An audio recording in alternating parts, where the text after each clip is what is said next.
এই দুটি মাত্র দিনে ছেলে অর্ধেক হয়ে গেছে, ঠোঁট শুকিয়ে খড়খড় করতে লেগেছে। মেয়েটাও চলে গিয়েছে, আজ বছর ঘুরতে চলল। বাইরে কেমন যেন একটা হাওয়া দিচ্ছে সন্ধে থেকে। এমন সময় পড়শি বাড়ি থেকে ফোড়ন সাঁতলানোর গন্ধ ভেসে আসার কথা, বা কেউ হয়তো দুটি করতাল নিয়ে বসেছেন হরি নামে, সে সুর শুনতে পাওয়ার কথা। সর্বজয়া কান পাতলেন। অজস্র নাগিনী যেন ফুঁসে উঠছে ঝোপে ঝাড়ে, বাঁশের ছুঁচালো গাঁট চিবিয়ে ভেঙে ফেলছে অতিকায় কোনো দাঁত। সমস্ত প্রকৃতি আজ হরিহর রায়ের কুটিরটির উপরে আছড়ে পড়ছে, যেন এ ধ্বংস না হলে বিধাতা পুরুষের প্রাণে শান্তি আসে না। সর্বজয়া অপুর বুকে হাত রেখে ইষ্টদেবকে ডাকতে লাগলেন প্রাণপণে। এমন সময় অপু লাল টকটকে চোখ মেলে চিৎকার করে বলে উঠল, মাগো, ওই শোনো, ইছামতি থেকে সে ছপ ছপ করে উঠে এলো, দক্ষিণের জানালার পাশে দাঁড়িয়েছে। মাগো, ওরে, সব আমের কুটিগুলো কুড়িয়ে নিয়ে গেল রে। ও মা গো, ও রাক্ষসী, ছাড় আমাকে, ধর ধর ধর ধর। সর্বজয়া অপুকে প্রাণপণে বুকে চেপে ধরলেন। ছেলের ওইটুকু গায়ে যেন জোয়ান মানুষের বল, মুখ দিয়ে বেরিয়ে আসছে আগুনের মতো হলকা, তাকে ধরে রাখা যায় না। দক্ষিণের জানালার ঠিক বাইরে খুব নরম সুরে কে যেন বলে উঠল, অপু, অপু, আয়, আয়। সর্বজয়া জানলার দিকে ঘুরে দাঁড়ালেন, গলা শিরা ফুলিয়ে চিৎকার করে উঠলেন, সব তো খেয়েছিস রে রাক্ষসী, নিজেকেও খেয়েছিস লোভে পড়ে। ভাইটাকে খেতে এসেছিস, নরকেও রাখলো না তোকে। চাপা একটা গর্জন ভেসে এলো ঝড় জলের জঠর থেকে, যেন প্রকৃতি তার নিজের কোলে করে নিয়ে এসেছেন তার রক্তলোভী সন্তানকে। দুঃখিনী মায়ের শেষ সম্বলটুকু গ্রাস না করলে যেন এই সর্বগ্রাসী খিদে মেটার নয়।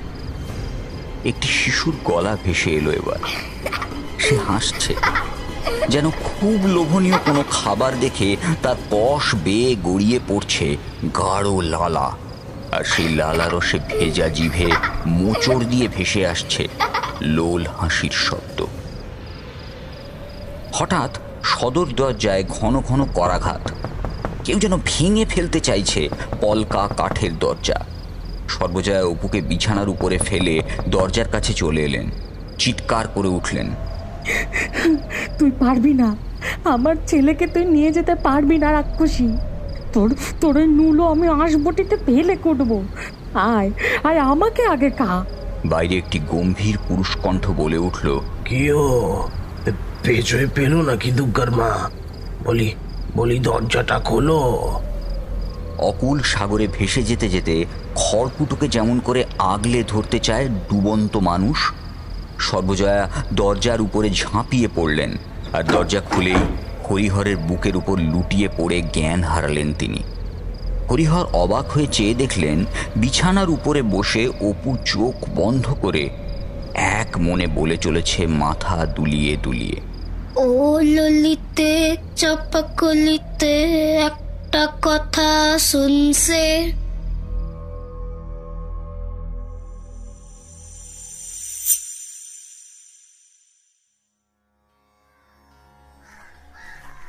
এগুলি সেগুলি গলির ভেতরে দস্যুগুলি মটলেন। কিশোরীর পিছু পিছু আমি আর হরিহর যখন তারানাথের আশ্রয়ে পৌঁছলাম, তখন আধভুতুরে অন্ধকার নেমেছে নোনাধরা ইঁটের গায়ে। আমাদের আর এখন খুব একটা আশা হয় না, সে চারা নেই। নিজেদের খুব স্বার্থপর মনে হয়। তারানাথও হয়তো ভাবেন গল্পের ফাঁড়ারে টান পড়তেই বোধহয় আমাদের আর সময় হয়ে ওঠে না। তারানাথের বয়সও কম তো হলো না, আমরা বলি 90, তবে তার মতে 150 এদিকে হবে না। হলদেটে বাল্বের আলোয় তার বসার ঘরে তক্তপোষের একটা কোণ দেখতে পাওয়া যায়, মলিন কিন্তু পরিষ্কার টান টান চাদর। কিশোরী দরজার কাছে দাঁড়িয়ে নিচু গলায় বলল, ঠাকুর মশাই, এসো, মরিনি এখনো। হরিহরের মুখখানি যেন দপ করে চলে উঠল একবারের জন্য। আমরা তাকে বলেছিলুম যে খুব একটা আশা নেই দেখা হওয়ার। আসলে অনেক দিনের অদেখার সম্পর্কটা আমরা নিজের মতো করে গড়ে নিতে চাই, অথচ আদেও তেমনটা নয়।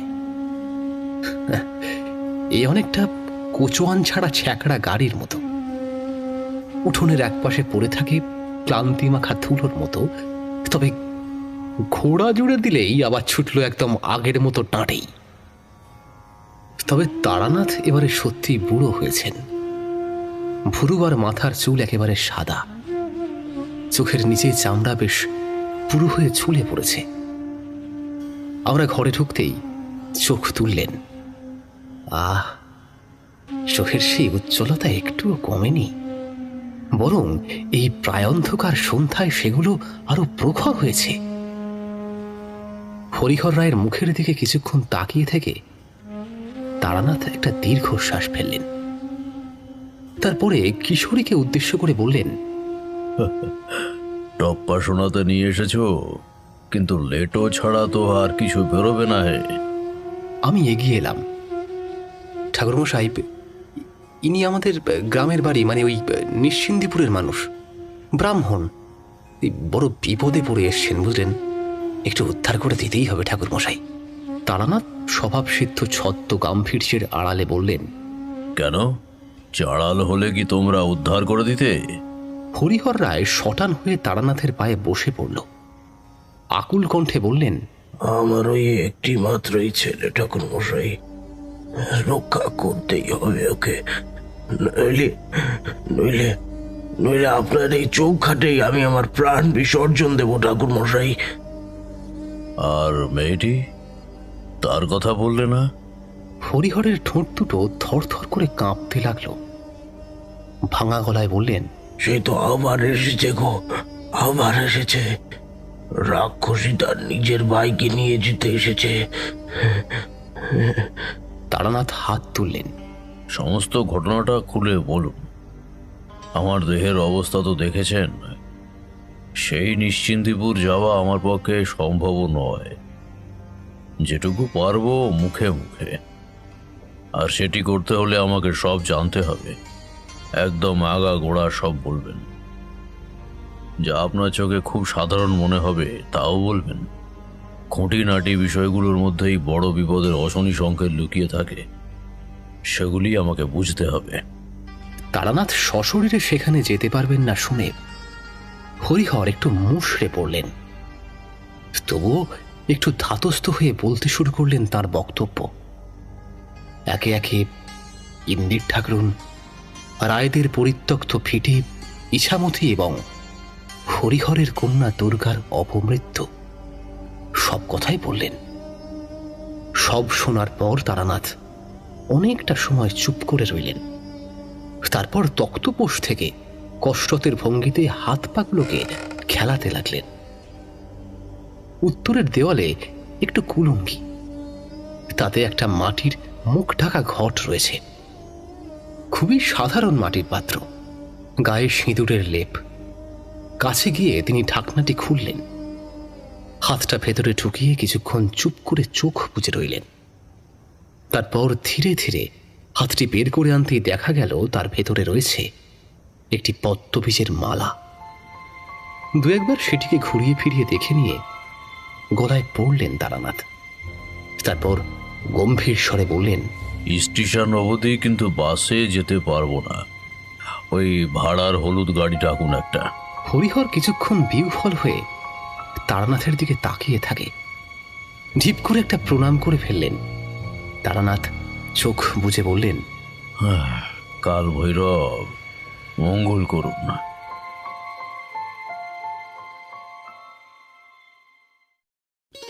ধোঁয়া উড়িয়ে ট্রেনটা চলে যাওয়ার পরে বুঝলাম এত বছরেও চুয়াডাঙ্গা স্টেশনটি তেমন পরিবর্তন হয়নি। পশ্চিমে ছোট ছোট চারা আম গাছের বাগান দেখে গিয়েছিলাম, এখন সেখানে নিবিড় আমবন। তারই মাথার উপরে টুকরো টুকরো আলো জানান দিচ্ছে সন্ধ্যা নামতে চলেছে। এইসব স্টেশনে টিকিট দেখার লোক বিশেষ থাকে না। স্টেশন মাস্টারকে খুঁজলে হয়তো চণ্ডী মণ্ডপের আড্ডাতেও পাওয়া যেতে পারে। দিনে 2টি ট্রেন আসে আপে এবং ডাউনে, তাও যতজন যায় ফেরে তার অর্ধেক। আমার চুয়াডাঙ্গা নিশ্চিন্দিপুরের দিকে এখনো শহর অতটা এগিয়ে আসতে পারেনি। জীবনের বেশিরভাগ সময়টা কলকাতায় কাটানো আমি একটু হতাশ হয়েছিলাম ইলেকট্রিক নেই আর বড়সড় বাজার নেই বলে। কিন্তু পরে নিজের মনকে ওজন করে দেখলাম সঞ্চয়ের তহবিলে খুশির পরিমাণটাই বেশি। থাক না, আমার নিশ্চিন্দিপুর না হয় এমনই মিঠু মিঠু গেঁয়ো গেঁয়ো হয়েই থাক না, অতি মহানগরীর খুব একটা ক্ষতি হবে না। তারানাথ এক মনে পথের দুপাশে চোখ রাখছিলেন। রায়হরণের গরুর গাড়ি চলেছে ক্যাঁচ ক্যাঁচ শব্দ তুলে। ঘর ফেরতা বকেদের ডানায় রৌদ্র রং দেখে মনে হয় তারা রাত্রিবাসে 2টো আলোর টুকরো ধরে নিয়ে চলেছে। রাত্রি নামলে ওই আলোর পাশেই ছানাপোনা নিয়ে ঘুমিয়ে পড়বে। আমি তারানাথকে জিজ্ঞেস করলাম, কি বুঝলেন ঠাকুরমশাই, আমাদের গ্রাম কেমন সুন্দর বলুন দেখি? তারানাথ চমকে উঠলেন, যেন গভীর চিন্তার অতল থেকে তাকে এক ঝটকায় তুলে নিয়ে এসেছি। আমার মুখের দিকে তাকিয়ে একটু গম্ভীর গলায় বললেন, এক দেখায় তেমন তো হয় বটে। ইছামতির সূর্যাস্তের দৃশ্য বড় মনোরম। শহরের ধোঁয়া পড়া চোখে সেই অপার্থিব সুন্দর সূর্যাস্তের ছায়া পড়লে বড় আরাম লাগে, স্বস্তি পায় প্রাণ। আমি অবাক হয়ে বললাম, এর মধ্যেই টের পেয়ে গেলেন ঠাকুরমশাই? পথের পাশে মাদার গাছের ছায়ায় কালো জলের একটা পুকুর রয়েছে। অন্যত্র অন্ধকার নেমেছে, কিন্তু এখানে যেমনটা চাপা চাপা কালো ঠান্ডা ভাব তেমনটা অন্য কোথাও নেই। বুকের ভিতরটা কেমন যেন জমে আসে, হাত পায়ে সাড়া থাকে না। রায়হরণ একটু পিছিয়ে এলো ছইয়ের দিকে। পুকুরের দিকে হাত দেখিয়ে তারানাথ বললেন, ও কি? আমি তাকে বলতে যাব যে ওটির নাম ঠাকুরঝি পুকুর, কিন্তু হঠাৎ করেই পুকুরের অন্য পারে চোখ পড়তেই আমার চোখ একেবারে বিস্ফারিত হয়ে গেল। এক লহমায় আমার হৃৎপিণ্ড সবকটি শিরা উপশিরা দোলা পাখি এলো গলার কাছে। রায়হরণের গরু দুটো হঠাৎ করে থমকে দাঁড়িয়েছে, তারপরেই আবার প্রবল বেগে ছুটতে লাগলো তারা। রায়হরণ দুটো চোখ চেপে ধরে ছইয়ের ভেতরে উবু হয়ে বসে পড়ল। চাপা গলায় হরিহর বলে উঠল, দুর্গা দুর্গা দুর্গা। ঠাকুরঝি পুকুরের পশ্চিম পারের আম গাছের পাকানো একটা ডাল বেয়ে একটা রোগা কালো মেয়ে জলের ভিতরে খুব আস্তে আস্তে নেমে যেতে লাগলো। পরনের টুরে শাড়িটা শরীরের সঙ্গে আঁটো করে জড়ানো, ঝকঝকে দাঁত, সাদা চোখ। আমি দেখলাম তারানাথ বুকের কাছে হাতটা দিয়ে শুয়ে পড়েছেন।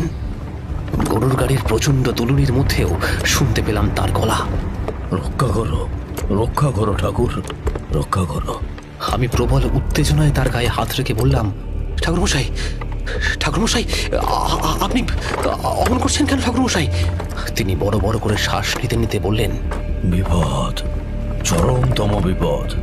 আমি হঠাৎ করেই কেমন যেন ঠান্ডা হয়ে গেলাম।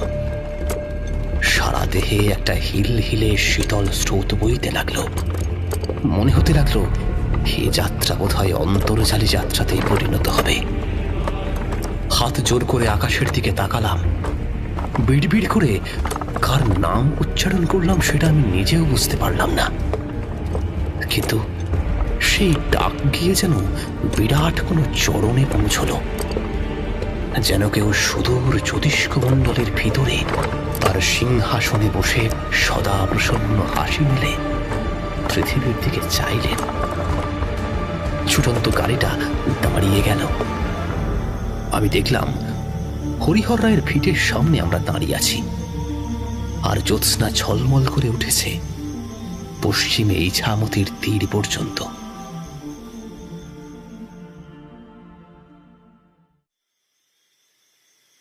নিজের অজান্তেই কখন যে নিজেকে ক্ষয় করে ফেলেছি বুঝতে পারিনি। রিপুকে দমন করতে পারিনি। কাম লোভ এসে চেপে বসেছিল। মনে হয় কাল ভৈরবও ছেড়ে গেছেন অজান্তে। আমার জীবন ব্যর্থই হয়ে গেল। কটা দিন ব্রাহ্মণের অন্ন ধ্বংস করে নিষ্ফলা ফিরে যাওয়াই হবে। ছেলেটিকে রক্ষা করতে পারবো কিনা আমি জানি না। তারানাথ থামলেন।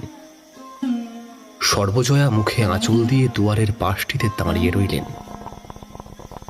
হরিহর নিঃশব্দে তামাক খাচ্ছিলেন, আর সেই তামাকের কটু গন্ধ মেশা ধোঁয়া ধীরে বাড়ির দাওয়ায় ভাসতে ভাসতে উঠোন, বারদুয়ার, রাস্তা পার হয়ে গাছের পাতার আড়ালে কোথাও হারিয়ে যাচ্ছিল।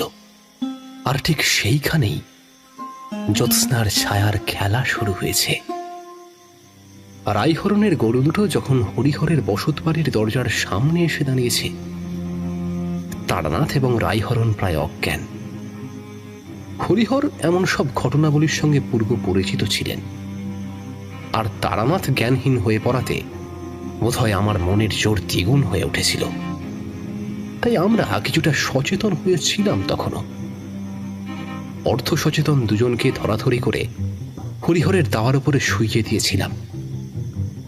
চোখে মুখে ভালো করে জলের ছিটে দেওয়ার পর দুজনের জ্ঞান ফিরে এসেছিল। রাইহরণ আর এক মুহূর্ত দাঁড়ায়নি। গরু সমেত গাড়ি নিয়ে এক মুহূর্তে সে উধাও হয়ে গেল।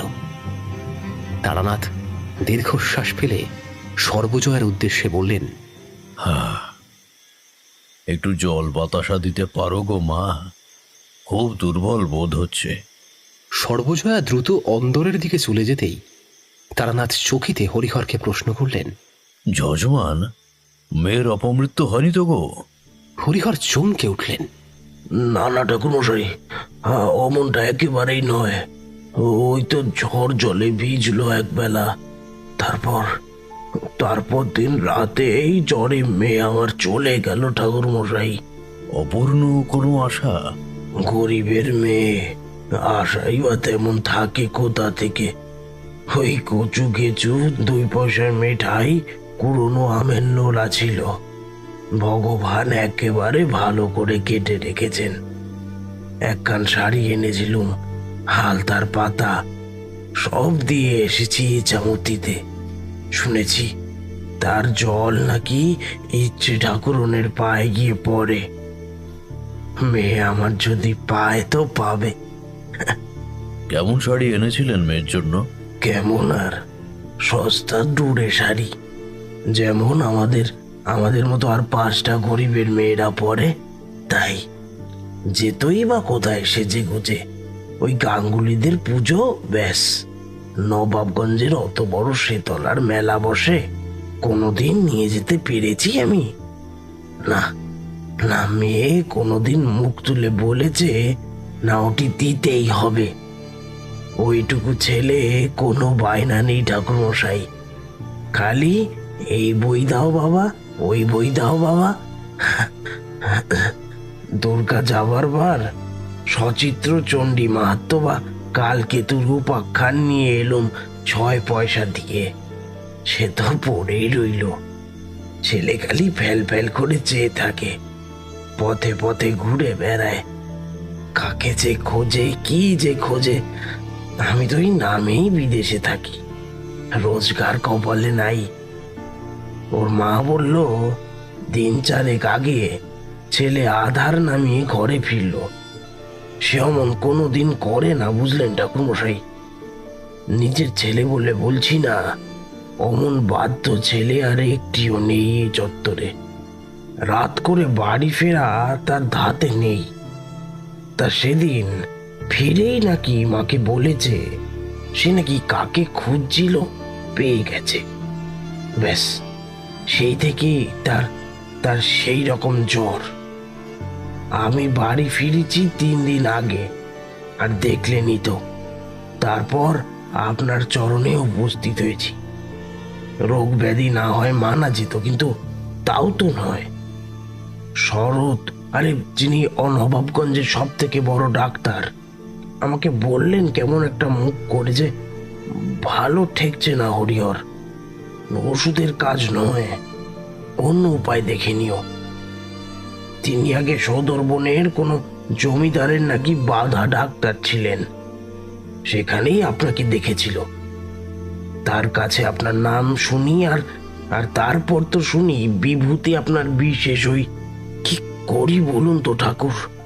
জ্যোৎস্না মাখা একটা তাল পড়ল বোধ হয় হরিহরের বাড়ির পিছন দিকে পুকুরের কালো জলে। একটা কুকুর কেঁদে উঠল কোথাও। তারানাথ ফিস করে বললেন, চিন্তা করবেন না, মেয়ে কাপড় পেয়ে গেছে। আমার চোখে তখন ভেসে উঠেছে আমডাল বেয়ে ঠাকুরঝি পুকুরের জলে নেমে যাওয়া সেই মেয়েটির দূরের শাড়ি। একবার কেঁপে উঠলাম। হরিহর অবাক হয়ে প্রশ্ন করলেন, কি বলছেন ঠাকুর মশাই? হ্যাঁ, ইচ্ছামতি কারোর ইচ্ছা অপূর্ণ রাখেন না। আপনার আনা শাড়ি তার জলে ভেসে মেয়ের গায়ে উঠেছে, কিন্তু তার যা ঘটনা বললেন তার তো ফেরার কথা নয়। সে তো স্বর্গে গেছে নিশ্চিত। তবে কি কে কে ফিরিয়ে আনছে তাকে? আচ্ছা যজমান, আপনার পরিবারে সে অনেক পুরুষ আগে হলেও বলুন, কোনো অপমৃত্যু আছে বা কোনো ঘৃণ্য পাপ? হরিহরের মুখ ছাইয়ের মতো সাদা হয়ে গেল। তিনি অস্ফুট স্বরে বললেন, বীরু রায়।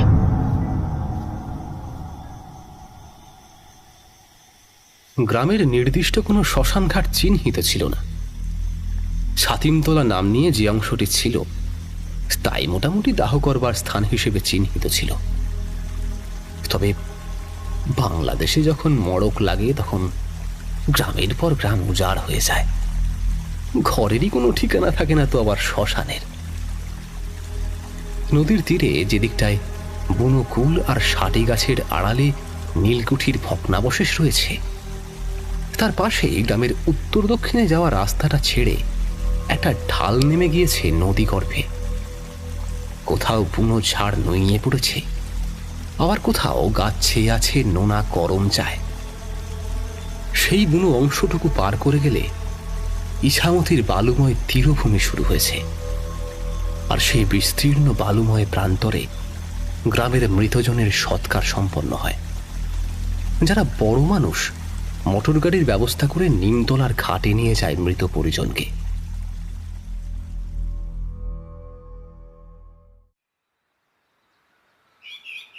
পরদিন সকালে তারানাথ আমাকে বললেন, চলো সৎকারের ঘাটটা একটু দেখে আসি, যদি কিছু পাই। আকাশের মুখে রাতের অন্ধকারে যেন মুঠো মুঠো কালির পোঁচ দিয়ে গিয়েছিল। দিনের আলো ফুটতেই সেই ময়লা প্রকট হয়ে পড়েছে। আর থেকে থেকে নদীর বুক থেকে একটা জুলো হাওয়া পাক খেয়ে উঠে আসছে উপরের দিকে। বইচি গাছের ঝোপগুলো হঠাৎ দেখলে মনে হয় কোনো পাগলিনী যেন মাথা নেড়ে চলেছে এক মনে। বাড়ির পশ্চিমে ওই চালতা গাছটা পর্যন্ত হরিহর এলেন। সামনে দাঁড়িয়ে নদীপথটা দেখিয়ে দিলেন আমাদের। তারপর দীর্ঘশ্বাস ফেলে বললেন, মেয়ের আমার বড় আদরের ছিল এই গাছখানি। মাঝে মাঝে মনে হতো তার কথা হয় গাছটির সাথে। আর কি হবে, কপালে সুখ আর সইল না ঠাকুর। ভগবান আমার মতো মাটা লোককে মেরে কি সুখ পেলেন জানি না। উদ্ভ্রান্তের মতো কোনো একদিকে চলে গেলেন হরিহর। আমাদের পথ নদীর দিকে এগিয়ে গিয়েছে তেড়চা ভাবে। আর একটা ঘাসে ঢাকা হাত দুয়েক লম্বা জমি নদী থেকে দক্ষিণে এগিয়ে এসে পথকে হরিহরের বাড়ির দক্ষিণে কেটে চলে গিয়েছে চুয়াডাঙ্গা নবাবগঞ্জের দিকে। সেটির দিকে এক দৃষ্টে তাকিয়ে থাকতে থাকতে তারানাথ বললেন, নালা মনে হচ্ছে, তাই না? তারপর আমার জবাবের অপেক্ষা না করেই তিনি এগিয়ে গেলেন নদীর দিকে। সাদা বালির চরের ওপরে কালো মেঘের পর্দা নেমে এসছে, যেন সে সব আলো আড়াল করে দিতে চায়। এ পৃথিবীর বুকে এমন কিছু ঘটতে চলেছে যা স্বর্গের দেবতাদের চোখে পড়তে দেওয়া যাবে না। ইছামতির পারদসম জলে ছোট ছোট ঢেউ উঠেছে, ঠিক যেন ছোবল মারার আগে নাগিনী আড়া মোড়া ভাঙছে। আমার হঠাৎ করেই মনে হলো যে নদীর তীরের আম্বনের কিনারায় কে সে দাঁড়িয়েছে। নদীর দক্ষিণ বাঁকে মনে হয় একটু বৃষ্টি শুরু হয়েছিল। সেদিকটা আস্তে আস্তে ঝাপসা হয়ে আসতে লেগেছে, আর সেই সাদা ধারাপাতকে পটভূমি করে বনের এক প্রান্তে এসে দাঁড়িয়েছে লম্বা রোগা মেয়েটি। ঝকঝকে দাঁত, সাদা চোখ, হাত তুলে এসে তারানাথকে ডাকছে। আমার মনে দৃঢ় বিশ্বাস ছিল যে এটাকে তারানাথকে ভুলানো যাবে না। এত সাধনা যার করায়ত্ত, স্বয়ং কাল ভৈরব যার সহায়, তাকেই সামান্য প্রেতজনী আর কি বা করতে পারে। আমি মেয়েটার দৃষ্টিপথ থেকে একটু আড়াল হয়ে একটা আমড়া গাছের গা ঘেঁষে রইলাম। তারপরে তারানাথের দিকে ঘুরে খুব আলতো সুরে বললাম, ও ঠাকুরমশাই, ঠাকুরমশাই। কিন্তু তারানাথের মুখ থেকে আমার প্রাণ পাখিটা যেন উড়ে যাওয়ার মতো অবস্থা হলো। লাল টকটকে চোখ, সাদা চুলগুলো যেন কপালে এসে পড়েছে, আর তিনি পায়ে পায়ে মেয়েটির দিকে এগিয়ে চলেছেন। এমন নয় যে তিনি বাহ্যজ্ঞান হারিয়ে ফেলেছেন। আমার ডাকে তিনি দিব্যি আমার দিকে তাকিয়ে বললেন, দেখেছো মেয়ের কাণ্ড?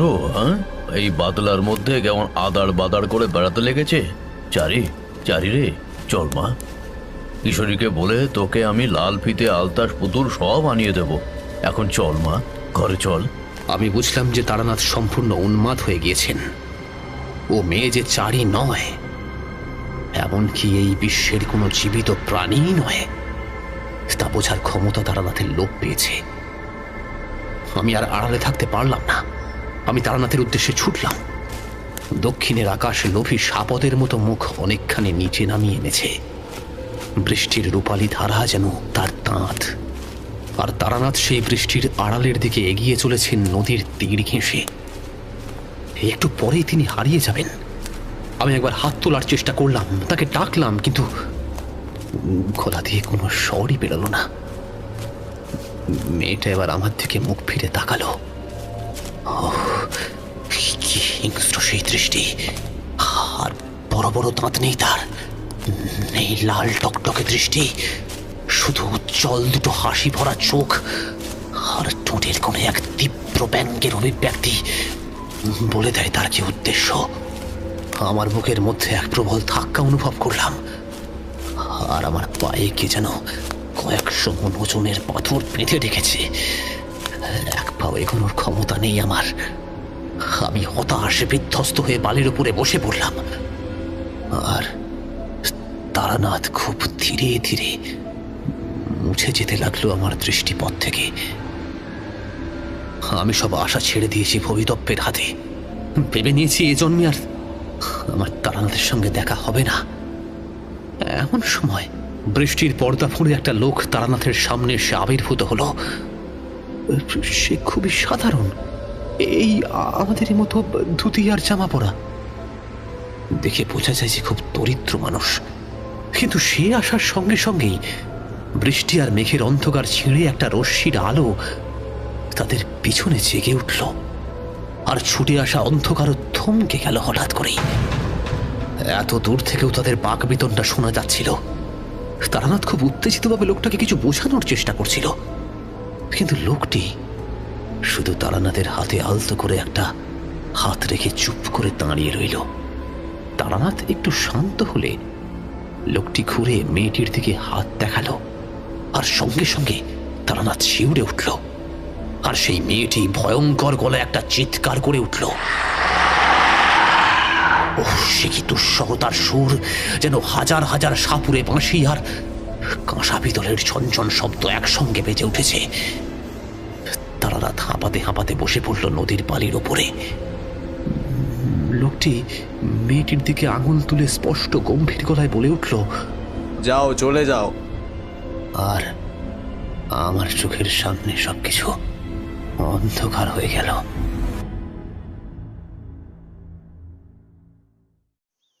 মেঘ কেটে গিয়ে রোদ উঠেছে, আর সেই আলো উপর ঘরের ছোট্ট জানলাটি দিয়ে এসে পড়েছে। চৌকো আলোর পটি, তার মধ্যে নেচে বেড়াচ্ছে ছোট ছোট পাতার ছায়া, যেন মায়ের কোলে চঞ্চল শিশুরা খেলা করছে। অপু হঠাৎ করেই মনটা ভারী ভালো হয়ে উঠল। মাথার সেই ভার হয়ে থাকা ব্যাপারটা আর নেই। ঠোঁটগুলো আগের চেয়ে বেশ নরম হয়েছে। তার অবাক চোখে নিশ্চিন্দিপুরের এক রাস সুন্দর স্মৃতি এসে খেলা করছে যেন।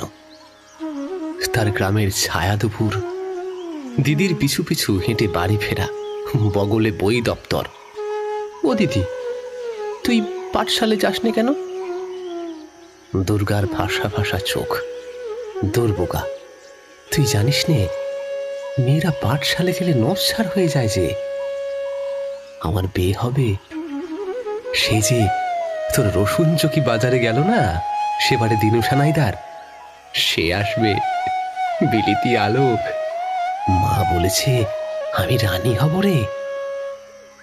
ও মা, ওই পাগল ছেলে, তুই কাঁদছিস কেন? আরে ও হতভাগা, আমি কি তোকে রেখে যাব ভাবছিস? এ কোথাকার পাগল রে? আমি মাকে বলে রেখেছি, যেথায় যাব অপুকে আমি নিয়ে যাব। নে নে নে, চোখ মোছ। এই এত বড় একটা রাঙা আলু তুলে এনেছি তোর জন্য, ওই জলের ওদিকটা থেকে। মা যা কষিয়েছে না। অপু চমকে উঠে দেখল জানলার ওপাশে বন্ধুতুলের নিচে একটা ছোট ছেলে দাঁড়িয়ে আছে, ধুতি পরা, খালি গা, গলায় তার বাবার মতো কয়েকটা ফ্যাতরা তুলসীর মালা, কপালে চন্দনের ফোঁটা। একে কোথায় যেন দেখেছে অপু। সতেব না, তার গালে তো একটা বড় আঁচিল রয়েছে। ফোনেও নয়। আর বামুনপাড়ার পটু তো অনেক ছোট, আর নীলুদা তো নয়। জানলা দিয়ে আসা চারকোনা রোদটা যে কখন লম্বা হয়ে দরজার আকারের হয়ে গেছে অপু একদম খেয়াল করেনি। সে ওই পথেই বেরিয়ে গেল। ছেলেটা একটু রাগ রাগ গলায় বলল, বেশ তো তুই ভাই, সেই কবে থেকে ডাকছি, ওদিকে তোর সারাই নেই। অপু তখনও চিনতে পারেনি ছেলেটিকে। সে বলল, তুমি কে ভাই? নীলুদার মামার ছেলে? কলকাতা থেকে এসেছো? কলকাতা কেন হতে যাবে? আমি তো এই গাঁয়েই সেই কবে থেকে। তুই আর কি দিচ্ছিস? খেলতে ভালো না লাগলে বলে দে না ভাই, আমি চলে যাই। অমন নরম ন্যাটা প্যাটা ছেলে আমার একদম পছন্দ না। একেই জ্বরে পড়ে 5 দিন উপর খেলাই হয়নি। তারপরে কি একটা বুড়ো মতো সাধু এসে ঘরের দরজায় থানা গেড়ে বসে আছে। মাছি গলবার উপায় নেই। রাগী গলায় সে বলল, ইস, ভারী সাহস তেনার। পারবি ওই যে নবাবগঞ্জের সড়কের ওপারে দক্ষিণের মঠ পেরিয়ে যেতে? নীলকণ্ঠ পাখির ডিম পাকুড় গাছের মাথায়। চ দেখি কেমন পারিস এখন। না ভাই, আমারও তো সাহস নেই। ঠাকুরজি পুকুরের ওদিকে আমি আর আমার বাবা থাকি। চল একটু খেলা করি। তারপর আমার বাবা খুব ভালো গান গাইতে পারে, শুনবি খন। বলেই গলা খাকিয়ে চোখ বুজে সে এক টানে বলে গেল, ঠাকুর আমার জলের ভাসান, জলেই লীলা জলেই শয়ান, তাই আমারে ঘর দিয়েছেন জলের নিচে সদর উঠান। তার গান গাওয়ার ভঙ্গি দেখে অপু হেসে ফেলল। ওইভাবে বুঝি গান হয়? চলো তুমি, বাবার গলায় শুনলে আর ফিরতে মন চাইবে না। অপু আর একটাও কথা না বাড়িয়ে ছেলেটির পিছু পিছু চলল।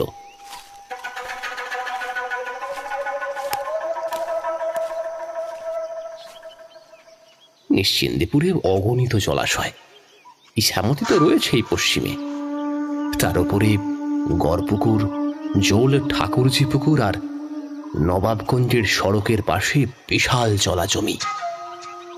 পূর্ণিমায় জ্যোৎস্নার আলো পড়ে চিকচিক করে, মনে হয় একখানি আরশিকে যেন ফেলে গিয়েছে।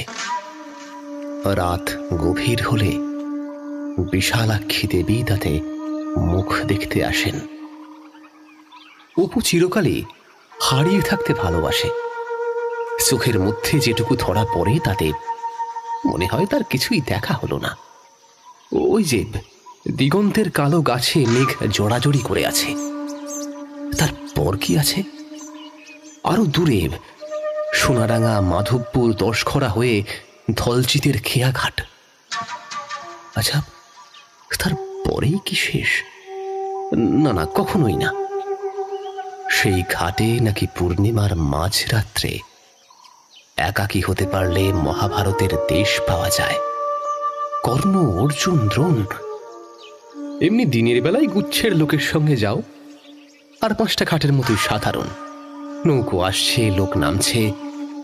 এই সরল ছবির মধ্যেও যে পুরো আলাদা একটা বিশ্ব মিশে রয়েছে তা জানবার উপায় নেই। এটি কেবল অপুই দেখতে পায়। বাড়ির চালটা বনমাদারে আড়াল হয়ে গেছে। অপু বনপথে চলতে চলতে হাঁপিয়ে উঠেছিল।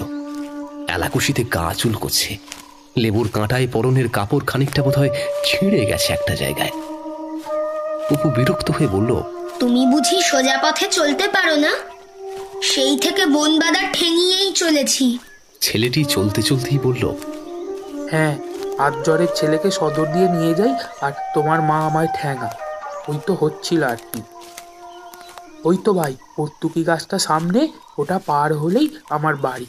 কাপড়টা একটু গুটিয়ে নাও, নয়তো হোঁচট খাবে। একটু নিচু হয়ে কাপড়টি গুটিয়ে নিতেই সে দেখল সে সম্পূর্ণ একা। সামনের ছেলেটি যেখানে দাঁড়িয়েছিল সেখানে দুটো জলপিপি খেলা করছে। সামনের হরিতকি গাছের একটা লম্বা ডাল অল্প অল্প নড়ছে। অপু কিছুক্ষণ থেমে থেকে সামনে এগিয়ে যায়। গাছটা পার হলেই তো ছেলেটির বাড়ি। তার বাবাও হয়তো সেখানেই আছেন। সামনের উঁচু ঝোপটার পরেই গাছপালা শেষ। তা ফাঁকা আকাশ দেখলেই বোঝা যায়। ঝোপটা পার হতে গিয়ে অপুর মনে হলো কেউ তাকে ডাকছে পিছন থেকে। স্পষ্ট ডাক নয়, কিন্তু অনেক দূর থেকে। তাদের বাড়ির চালতা গাছ বা সিঁদুর কৌটো আম গাছের নিচ থেকে দাঁড়িয়ে মোটা এবং ভারী গলায় কেউ ডাকছে তাকে, অপূর্ব, অপূর্ব, আর নয়, আর নয়। অপু কান খাড়া করে শুনল। হয়তো কানের ভুল হয়েছে। দুটো শালিক পাখি কিচকিচ করে উঠল, আর একটা কাক। ডাকটা আর শোনা গেল না। অপু ঝোপটা পার হতেই তার ডান পাটি নরম মাটিতে পিছলে গেল। বুকটা মুহূর্তের জন্য খালি হয়ে গেল তার। বাঁ পাটা তখনও শুকনো জমিতে রয়েছে। বনের ভিতরে বোঝা যায়নি খোলা আকাশে এত মেঘ রয়েছে। অন্ধকার আকাশের নিচে অপরাধীর মতো চুপ করে দাঁড়িয়ে আছে ঠাকুরঝি পুকুরের কালো জল। একটা ডুরে শাড়ি স্থির হয়ে ভেসে আছে জলের উপরে, আর তার ঠিক পাশেই আবছা কালো জলের উপরে ভেসে আছে একটা মুখ। সাদা মনেহীন চোখ, ঝকঝকে দাঁত। নরম সুরে সে ডাকলো, অপু, আয়।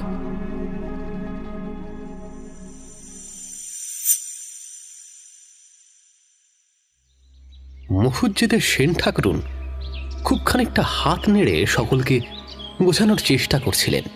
তুমি কি জানো দুর্গার মা, আমি তো সব আগেই বুঝতুম ও চুরির গুণপনা। তখন তো কেউ শোনোনি আমাকেই এই কাটো কি সেই কাটো। বনে বাদারে ঘুরে সে কি আর মনে ছিল? হা হয়ে যায় মা গো। ওই সিঁদুর কৌটো গাছের নিচে দুপুর হলে আমারই বুক কাঁপে। আমার বাড়ির ছেলেরাও তো বড় হয়েছে, 70-এর মুখে চাই দিয়ে ক্যাম্পটা আছে ওই গাছের নিচ দিয়ে যায়। আমি কি আর একবার বলেছি ও মা দুর্গা, এই ঝড় বাতাসে আদার গাছ গাছালির নিচে ঘুরিস নে মা আমার। কোন বাতাসে কি রয়েছে তা কি আর আমরা বুঝি?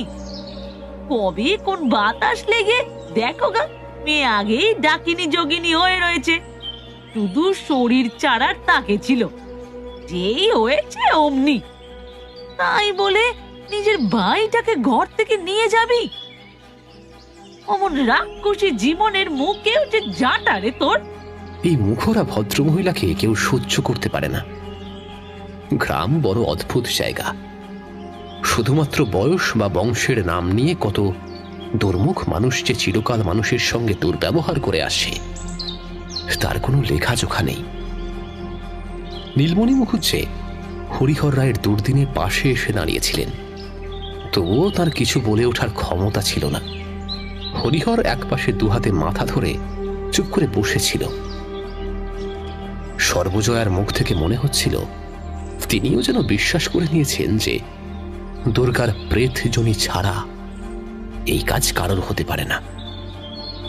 সেজ ঠাকরুন আরো কিছু একটা বলতে যাচ্ছিলেন, এমন সময় গমগমে গলায় তারানাথ বলে উঠল, শুনুন মা, সেদিক দিয়ে দেখতে গেলে আপনার বাড়ির ছেলে মেয়েদের উপরেই তো তার বেশি নজর পড়া উচিত ছিল।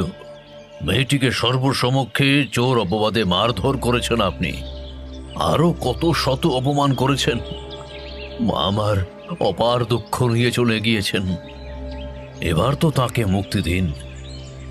সেজ ঠাকরুন লাগামে বাধা পড়া ছুটন্ত ঘোড়ার মতো হঠাৎ হোঁচট খেলেন যেন। কিছুক্ষণ তার মুখ দিয়ে কোনো কথা সরল না।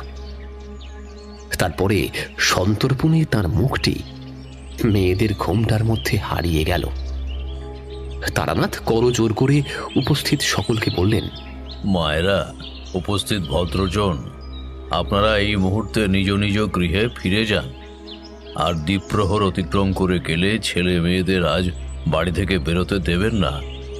মেঘলা বেলায় তো সূর্যের অবস্থান বোঝা সম্ভব নয়, তাই এখনই তাদের গৃহে অবস্থান করতে বলুন। অধম সন্তানের এই অনুরোধটুকু রাখুন। তারানাথের যন্ত্রণাক্লিষ্ট মুখের দিকে তাকিয়ে কেউ আর এক মুহূর্ত বিলম্ব করল না।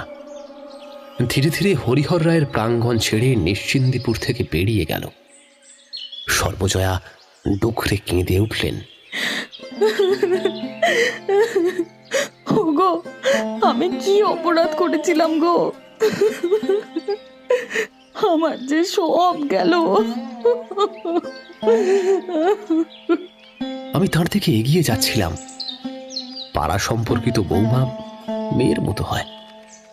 তারানাথ বাধা দিলেন, থাক, কাঁদতে দাও, ভার হালকা হোক। হরিহর মুখ তুলে বললেন, ঠাকুর মশাই, আপনার বর্তমানে এমন সব হতে পারলো ঠাকুর মশাই, আপনি কিচ্ছু করলেন না। তারানাথের গলা ভেঙে গেছে। তিনি অস্ফুট গলায় বললেন, আপনাকে আমি আগেই বলেছিলাম, লোভ আর কাম আমার সকল শক্তি কবে যেন একটু একটু করে ক্ষয় করে দিয়েছিল। যার ভরসায় এত কিছু, সেই কাল ভৈরবও ছেড়ে গিয়েছেন এই রিপুর কারণেই। হয়তো এই নিশ্চিন্দিপুর ছেড়ে প্রাণের ভয়েই পালিয়ে যেতাম, যদি না তার দেখা মিলত। আমিও অনেকক্ষণ থেকেই উসখুস করছিলাম যে নদীর পাশে হঠাৎ করে দেখতে পাওয়া লোকটির পরিচয় জানার জন্য, কিন্তু সেখান থেকে প্রায় অচেতন তারানাথকে নিয়ে ফেরা, বাড়ি ফিরে এসে অপূর্বের অন্তর্ধানের সংবাদ শোনা এবং তারানাথের মন্ত্রোচ্চারণের মাধ্যমে অপূর্বকে আহ্বান করা, এক বাড়ি ভর্তি মানুষ, এইসবের মাঝখানে আমার সেটা জানা হয়নি। এখন সুযোগ পেয়ে আর বিলম্ব করলাম না। আচ্ছা ঠাকুরমশাই, ওই লোকটিকে ছিল? তেমন কেউ না, বন্ধু, পথের বন্ধু। কি যে বলেন, সে তো 30-35 বছরের ছেলে বলে মনে হলো। বন্ধু হয় কি করে সে?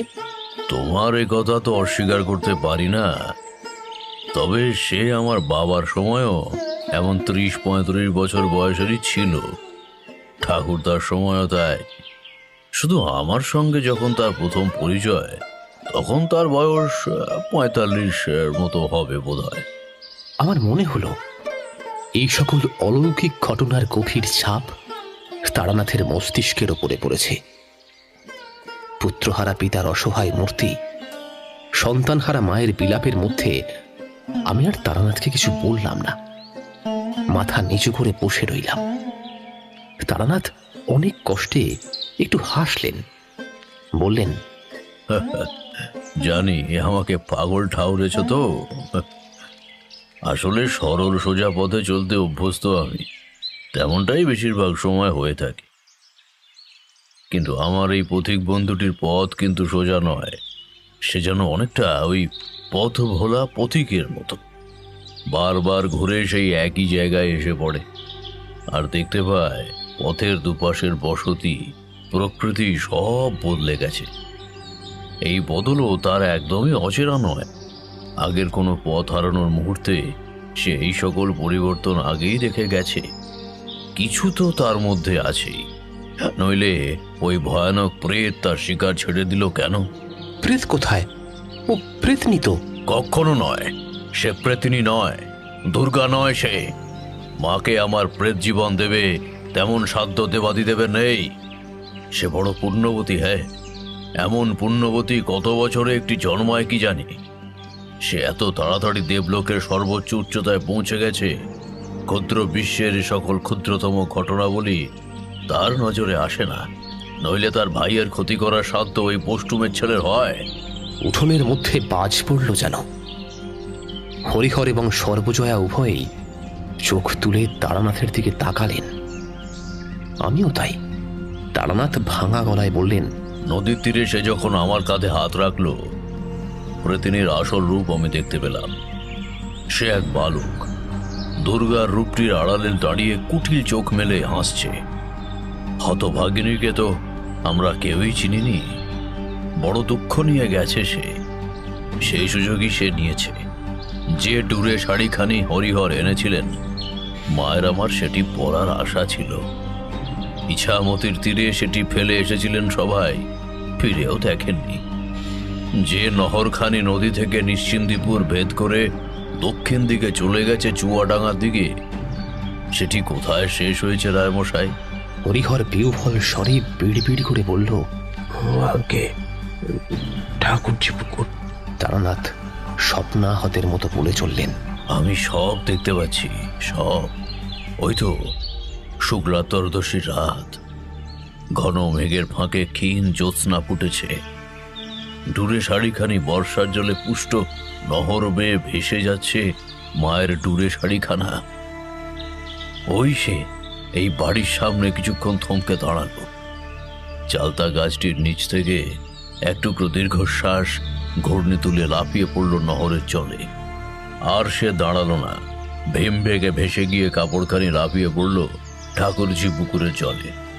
মেঘের আড়াল থেকে বিশাল এক কালো হাত বেরিয়ে এসে টেনে নিয়ে গেল চাঁদকে অন্ধকার গহ্বরে।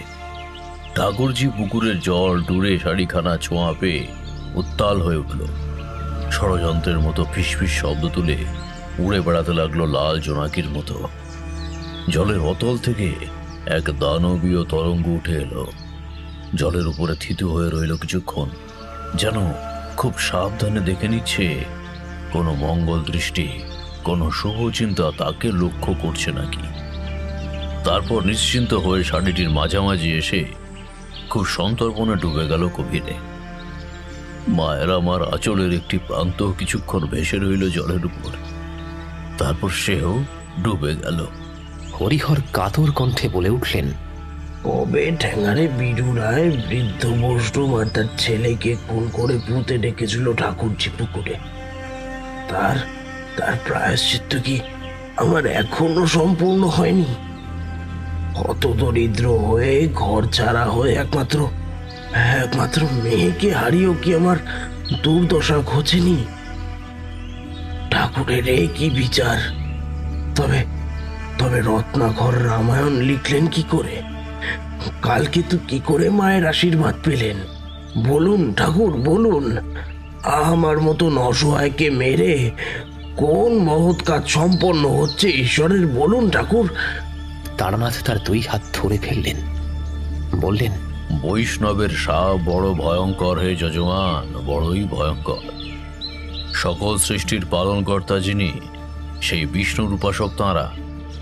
স্বয়ং তিনি যদি ক্রোধ সংবরণ না করেন, কিছুই তো হওয়ার নয়।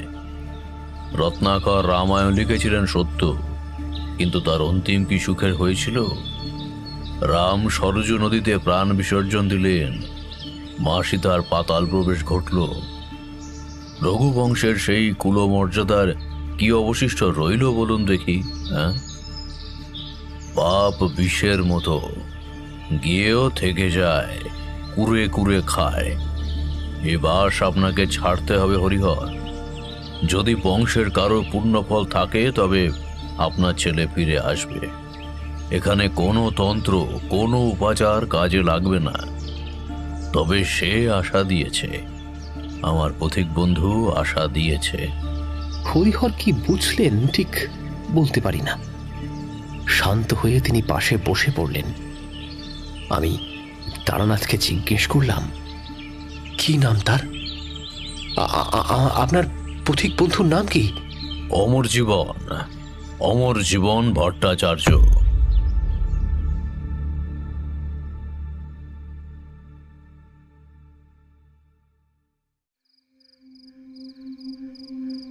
অপু শুনতে পেল চতুর্দিকে অজস্র ঝিঁঝি পোকা ডাকছে। এই দিনের বেলাতেই কালো হয়ে আছে ফলসার ছোপ, আর তার ভিতর দিয়ে কারা যেন ছুটে চলেছে ছাতিমতলার শ্মশানের দিকে। বিনবিন করে তার কানের কাছে কে যেন বারবার বলছে, স্বর্গ থেকে এলো রথ, নামলো তলে 24 কোটি বানবর্ষা শিবের সঙ্গে চলে। যুগের মরা আউট যুগের মাটি, শিব বদলে ভাই থাকে দেওয়া কাটি। অপুর একটা পা জলে আটকে আছে, আর একটা পা ডাঙায়। পাশ দিয়ে সরসর করে বোধহয় একটা করেত চলে গেল। কাঁধ বেয়ে উঠে আসছে দেওপিমনের শাড়ি। উপারার অনন্ত যখন মরে গিয়েছিল তখন তার কান বেয়েও এমন পিঁপড়ে উঠে এসেছিল, কিন্তু আজ তার মনে একটুও যেন ভয় নেই। ছাতিমতলায় ভয় নেই, গাবতলায় ভয় নেই। বিলিতি আমড়া গাছের নিচ থেকে আতুরি ডাইনি যদি আজ তার বাড়ি সমেত হামানদিস্তায় চড়ে উড়ে আসে এই পুকুর পাড়ে, তবুও তার ভয় করবে না। শুধু বারবার তার মনে পড়ছে তার মায়ের শুকনো মুখখানি। এতক্ষণে হয়তো অপু অপু করে কেঁদে আকুল হলো। বাবা মাথায় হাত দিয়ে বসে আছে ডালিম তলায়। আচ্ছা, রানু দিদি, সতু দাদা, ওরা কি তার খোঁজ করেছে? হঠাৎ প্রচন্ড অভিমানে তার ছোট্ট বুকখানি ফুলে ফুলে উঠতে লাগলো। তাদের দুই ভাই বোনকে তো কেউই কোনোদিন ভালোবাসেনি, আপনও ভাবেনি। কচু খিচু যা পেরেছে কুড়িয়ে বাড়িয়ে খেয়েছে। কতবার তো চোর অপবাদ দিয়েছেন সেজ ঠাকরুন, সবাই দুচ্ছাই করেছে। রানু দিদি যতই ভালোবাসা দেখাক, কোনোদিনও বাড়ির বড়দের মুখের ওপর তো বলতে শোনেনি অপু। না, উপদুগ্গ এমনটা করতেই পারে না, ওরা ভালো মানুষ। তাদের হয়ে মাও তো কোনোদিন কোমর বেঁধে কোঁদল করেনি পাড়ার লোকের সঙ্গে। তবে তবে কেন ফিরবে সে? সে ফিরবে না। এখানেই সেই ভিখিরি আর তার ছেলের সঙ্গে রয়ে যাবে চিরটা কাল। কিন্তু বারবার তার বাড়িতে আসা ওই বুড়ো লোকটার মুখটা তার মনে কেন ভেসে উঠছে? সে যেন অপুর মাথার ভিতরে বসে আছে ক্রমাগত, আর বলে চলেছে, মূলেন ব্যাপকং ন্যাসং ধ্যায় দেবীং পরাং শিবম ধ্যায় দেবীং বিশালাক্ষিং তপ্ত জাম্বুনাদ প্রভাম। অপুর ঘরের পিছনের ঘন বন পূবের কুঠির মাঠ থেকে পশ্চিমে ইছামতি পর্যন্ত ছড়িয়ে আছে। তারই ভেতরে কোনো এক শুকিয়ে যাওয়া পুকুরের মধ্যে যেন বিশালাক্ষী দেবীর মন্দির রয়েছে। বাবা কতবার দেবীর গল্পকথা তাকে বলেছে। এমন বড় বড় চোখ, লাল শাড়ি, সোনার গয়না। এ মন্ত্র বাবাও তাকে শুনিয়েছে, তবে তা এত স্পষ্ট নয়, এমন গায়ে কাঁটা দেওয়াও নয়। দেবী সবসময় রক্ষা করে চলেছেন এই গ্রাম, দেশ, বন, নদী সব। হঠাৎ করেই অপুর পায়ের কাছে খলখল শব্দ হলো একটা, দাঁতে দাঁতে ঘষা লাগার মতো কিচকিচ শব্দ। অপু চমকে উঠে দেখল সেই ছেলেটি, গলায় তুলসীর মালা, গায়ে দিদির ডুরে শাড়িটা জড়ানো, পায়ের ঠিক কাছটাতে জল থেকে মুখটা তুলে তাকে বলছে, অপু, অপু, আয় আয় বলছি। হঠাৎ করেই অপুর শরীরটা কেমন কেঁপে উঠল। ছেলেটার দু চোখের মণিতে কোনো রং নেই, সম্পূর্ণ সাদা। দাঁতগুলো ছকছক করছে ধারালো কাস্তের মতো। মনটা কেমন যেন করে উঠল তার। সে বলল, না ভাই, আমাকে ছেড়ে দাও, আমি বাড়ি যাই। চতুর্দিকের ডালপালাগুলো হঠাৎ করেই যেন নেচে উঠল। রূপকথার 1600 রাক্ষসী যেন ডালপাতা নাড়িয়ে মরিয়ে মুচড়ে ছুটে এলো জল ছিটিয়ে। হাহা করে কেঁদে উঠল সারা আকাশ। ঝনঝন করে একরাশ জল নেমে এলো ওই শূন্য থেকে। অপুর পায়ের ওপর বরফের মতো একটা ঠান্ডা হাত যেন চেপে বসল। খুব নরম সুরে সে বলল, তাই হয় কখনো? তোর জন্য চাল ভাজা, ছোলা ভাজা ভাজলাম, তালের বড়া, পাতাল ঝোলের তরকারি। চল চল চল, দেরি করিস না, আয়। অপুর একটুও ইচ্ছা করছে না যেতে। তার বাড়ি ফিরতে ইচ্ছা করছে, সেই আদরে বুড়ির বাড়ির ভাদ্র বিকেলের মতো, ছাতিম তলার মরা জাগানোর রাতের মতো। কিন্তু আজ তো নীলুদাও তার সঙ্গে নেই। নেই চড়ক পুজোর রাতের ন্যাড়ার ঠাকুমা। পায়ের উপরে চেপে বসেছে ঠান্ডা শক্ত হাতটা। আর ধীরে ধীরে সে নেমে চলেছে ঠাকুরঝি পুকুরের গভীরে। তার কালো জলের গভীরে শ্যাওলা ধরা পাঁক দাম। আর সেইখানে সেই বষ্টমীর ছেলের সঙ্গে তাকে থেকে যেতে হবে চিরটা কাল। মা মা কি জানে এমন অতলে তলিয়ে চলেছে সে? তার আর ফেরা হবে না। মায়ের জন্য তার মনটা হু হু করে কেঁদে উঠল। তার মা খুব কাঁদবে, খুব। হঠাৎ করেই তার কানে একটা মেয়েলি গলার ধমক ভেসে এলো। এই ছেলে, এখানে জলে নেমে বাদরামি হচ্ছে? যা বাড়ি যা, জ্বর হয়ে আবার মাকে হয়রানি করাবি। আর ও বষ্টুমের ছেলে, তুমি এখানে কেন? যাও, নিজের বাড়ি যাও। জলের ভিতর থেকে একটা ঘূর্ণি উঠে এলো। একটা তীক্ষ্ণ চিৎকার করে ছেলেটা অপুর পাটা ছেড়ে দিল।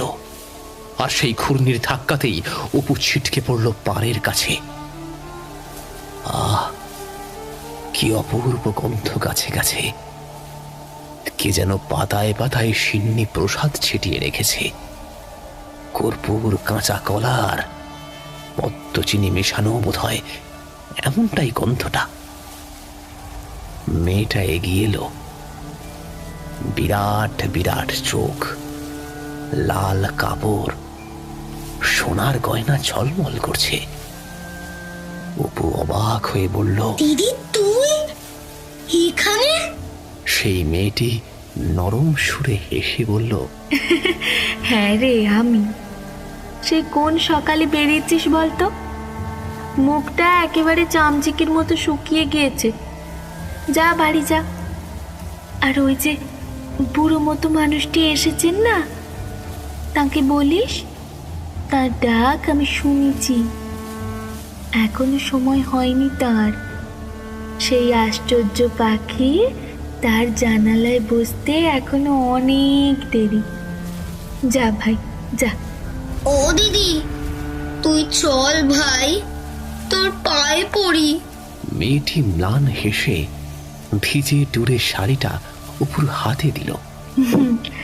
এনে, এটা টিনের তোরঙ্গে রেখে দিস। কাউকে দেখাসনি জানো? আমি আছি, তুই দেখিস। আমি থাকবো সব জুড়ে তোরই কাছে। যা ভাই, আর কাঁদাসনি মাকে। কি অদ্ভুত এক স্বপ্নের মতো মিলিয়ে গেল মেয়েটি। অপুর মুখ বুক ভেসে যেতে লাগলো নোনা জলে। কালো ছোপের বুক বেয়ে উঠে আসতে লাগলো আশ্চর্য সব গন্ধ। কোনটি তার চন্দন বাটার সুবাস, আবার কোনটি দুর্গার পুতুল বাক্সের ধুলোর মতো মন খারাপ। অপু পায়ে পায়ে বাড়ির পথ ধরল। সামনের পথ যেন সরাসরি ছুটে গিয়ে মিশেছে ধলচিতার ঘাটে। এক আশ্চর্য জ্যোৎস্না নেমেছে বকের পাখার মতো সোনার সাজ দেওয়া নৌকার গায়ে, আর সেই নৌকা থেকে ঝুমঝুম নুপুরের শব্দ তুলে নেমে আসছে তার দিদি দুর্গা। সে রাজরাজেশ্বরী হয়েছে। অপু নিজের বাড়ির দরজার সামনে হাঁটু পেতে বসে পড়ল। ফুঁপিয়ে ফুঁপিয়ে কেঁদে উঠল সে। যাসনে রাক্ষসী, যাসনে। তারপর নিশ্চিন্দিপুরে এক অলৌকিক জ্যোৎস্না ফুটে উঠল।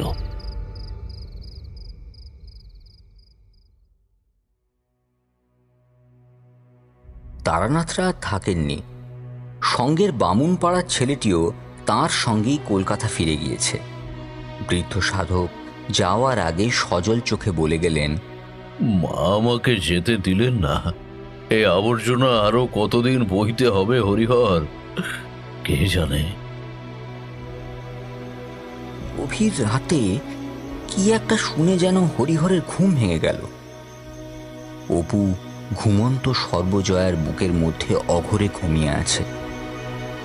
দরজা খুলে বাইরে এলেন হরিহর। কি শান্ত সুন্দর হয়ে রয়েছে নিশ্চিন্দিপুর। উঠোনের এক কোণে পেঁপে গাছটির দিকে চোখ পড়তেই হরিহর চমকে উঠলেন। অলৌকিক এক আলোতে আলোকিত হয়ে আছে হরিহর রায়ের ভিটা, আর মাটির উপরে চৌকোনা গর্ত, মটর দানা ছড়িয়ে আছে। চাল বাটা দিয়ে অপটু হাতে কে যেন আলপনা দিয়েছে। পদ্মলতা, পাখি, ধানের শীষ, নতুন ওঠা সূর্য।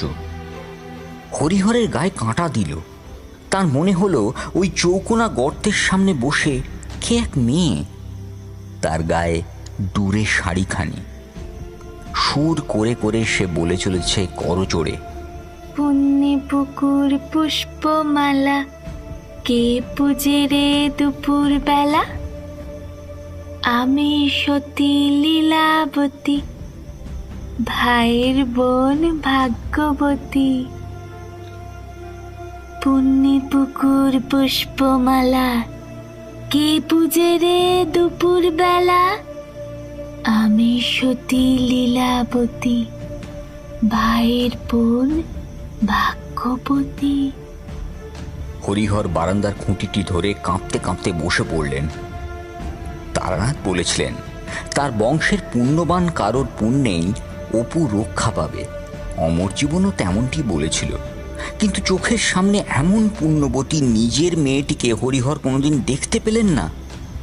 তার মতো বড় পাপী এই বিশ্বে আর কেউ নেই। আকাশের দিকে তাকিয়ে হরিহর হু করে কেঁদে ফেললেন।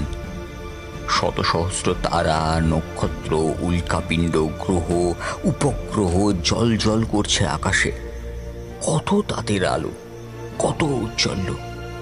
এত আলো, তবুও তার মেয়েটিকে খুঁজে পাওয়া যায় না। কোথায় যেন সে হারিয়ে গেল। আকাশের দিকে দুহাত তুলে হরিহর বলে উঠল, তোকে তোকে আমরা কেউ চিনতে পারলাম না মা।